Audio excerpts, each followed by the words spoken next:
The files came to light with a thunderclap, a trove of classified documents leaked to journalists under a veil of anonymity. The information was explosive. Governments around the world were systematically spying on their citizens. A vast, interconnected web of surveillance operating in the shadows.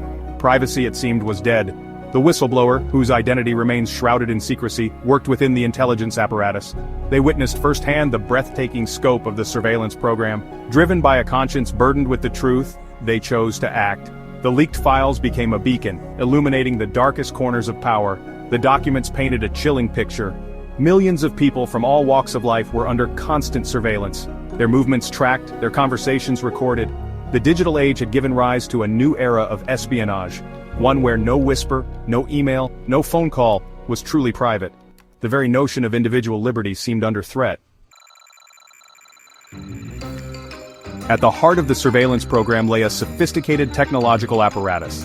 Intelligence agencies had amassed an arsenal of digital tools. Their reach extended to every corner of the digital world. Mobile phones, once symbols of freedom, became tracking devices. Metadata, the digital breadcrumbs of our lives, revealed our movements with startling accuracy. Browser histories, a window into our thoughts and desires, were collected and analyzed. Every click, every search term, meticulously recorded. The surveillance extended even to the spoken word.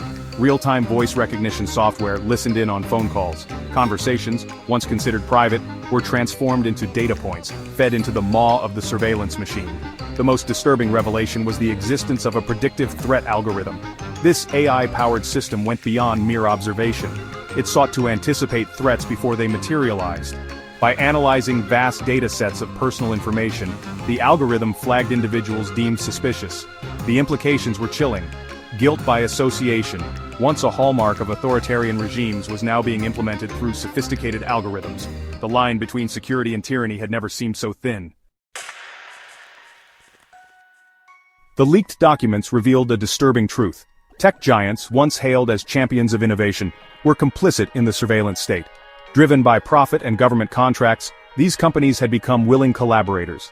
They provided backdoor access to their platforms, allowing intelligence agencies to bypass encryption and access user data. Encrypted messaging apps, once considered safe havens for private communication, were compromised. Signal, Telegram, WhatsApp. None were immune. The very tools designed to protect privacy had been turned against their users. The revelations sent shockwaves through the tech industry. Some companies claimed ignorance, insisting they were unaware of the extent of the surveillance. Others argued they were merely complying with legal requests. But the public trust was shaken. Silicon Valley, once seen as a force for good, now stood accused of enabling mass surveillance. The leak sparked a global uproar. Civil liberties groups denounced the surveillance program as a gross violation of fundamental rights. Politicians, caught off guard, scrambled to respond. Some condemned the leaks, citing national security concerns. Others called for investigations, demanding accountability and transparency. The debate raged in the media, in courtrooms, and on the streets. Was the sacrifice of privacy a necessary evil in an age of terrorism and cyber warfare? Or had governments crossed a line, eroding the very freedoms they claimed to protect? The line between security and freedom had never been so blurry. The leaked files served as a stark reminder. The digital age had ushered in an era of unprecedented surveillance capabilities. The question now facing humanity was a profound one. What price were we willing to pay for security? And could we ever hope to reclaim our privacy in a world where everything was watched, recorded, and analyzed?